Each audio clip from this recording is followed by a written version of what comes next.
The military is an organized association of men whose duty principally is to protect the territorial integrity of the country through aggressive, of course, through defensive and protective mechanism. However, the Constitution provides that the military should protect both internal security and external security.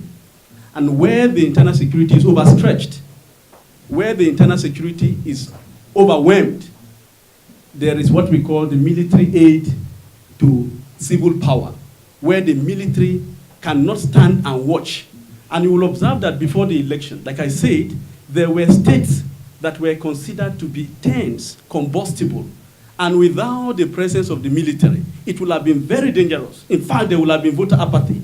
Nobody would have been out to vote.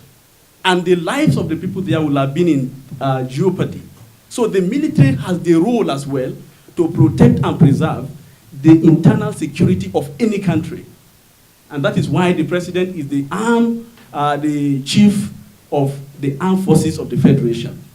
I go back to the question of my friend from Radio Nigeria. When I began, we said that we had articulated all details in our press statement. If we have to go through the details, we may not even live here because we are want of time. However, we were not just on the ground, but we monitored as much as we can the pools from one point to another in northern part of the country, in east, northeast, northwest, across board. So nowhere was left out. And we had to do this because we need to project an independent voice.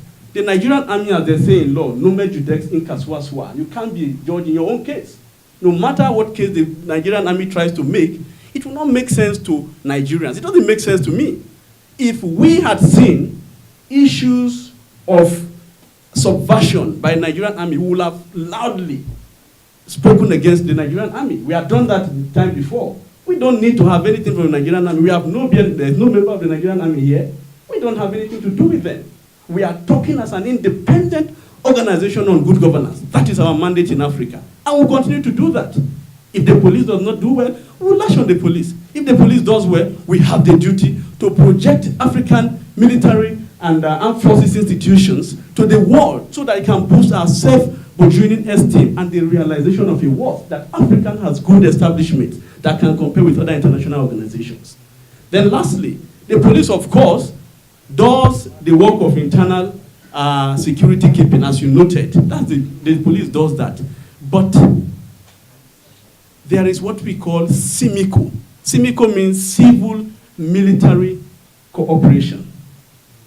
In a situation where this military authority must liaise, the military authority engages the civil society, the police, so that they can obtain and achieve military objectives. So in CIMICO, the military's bylaws that formulated the military permits them to engage civil action, civil actors, civil activities like electoral process and others.